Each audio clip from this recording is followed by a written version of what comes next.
The Black Count. Once a knight went through the forest, followed by his squire.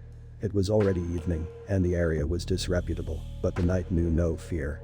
The path led them past the castle of a knight friend, whose daughter was getting married. They decided to stay there for a short time as guests. The friendly knight wanted to keep them with him longer, since they could spend the night in the wedding house.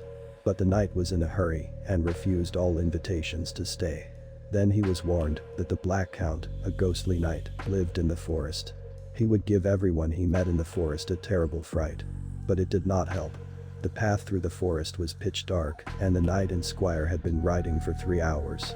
They had not yet encountered anything, and the knight was of good cheer that his sword could protect him against attacks from earthly and subterranean forces. Then the squire suddenly pushed his steed next to his master's and whispered fearfully, "Sir, there is one riding behind us." The hoofbeat of his steed sounds hollow, and look around you, Lord, see how the foam of fire falls from the bit of the steed, and see how his nostrils shoot sparks. Quickly the black rider who followed them had caught up. "Holla. Company. Brave cronies," cried a deep, hollow voice. "God be with you," replied the knight. The stranger's black horse rose rearing, snorting long narrow streams of fire from its nostrils, in the glow of which the black knight's iron armor glowed. "For such a greeting the devil thanks you, not I," rumbled the huge knight journeyman, savagely hacking at the rearing steed. "But no, you have lost your way. Come with me to my castle, it is very close.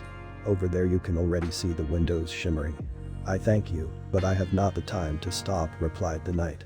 But the Black Knight called out commandingly, "Time will be found." And he laughed so loudly that it echoed in the forest for a long time. Across the path lay a long black wall with a half-ruined gate. The path led straight through, and then they came to the castle of the Black Knight, a mighty building. Up in the maze of towers and turrets, owls screeched. And at the gate of the house, thick-bodied stone dragons curled their necks around the pillars. The whole building rose blackly to the dark sky, and only a few windows were lighted. The Black Count swung from his steed, and the steed sank into the earth behind him. "Follow me in," shouted the Black Count to his forced guests. But the faithful squire whispered in his master's ear, "Not inside. For heaven's sake, not in." "Silence, servant," the Black Count shouted imperiously. "It is not heaven's will that rules here, but mine alone. Away with you." Then the castle disappeared before the eyes of the squire, and he now stood on a desolate heath, near an old wall. 3 towers rose from it. But this was no longer the castle of the Black Count, it was another house. The knight, however, courageously followed the Black Count on the steps of a spiral staircase. From time to time, a griffin's claw stretched out from the wall, holding a burning candle. But the candles were black and white, and ugly soot darkly covered the walls. The Count's armor was made in the ancient manner. A black chainmail armor completely covered him. And on his head he wore a strangely shaped helmet. The crest of this helmet was not cast and not forged. Rather, it was alive, for a small dragon hung from it with its claws.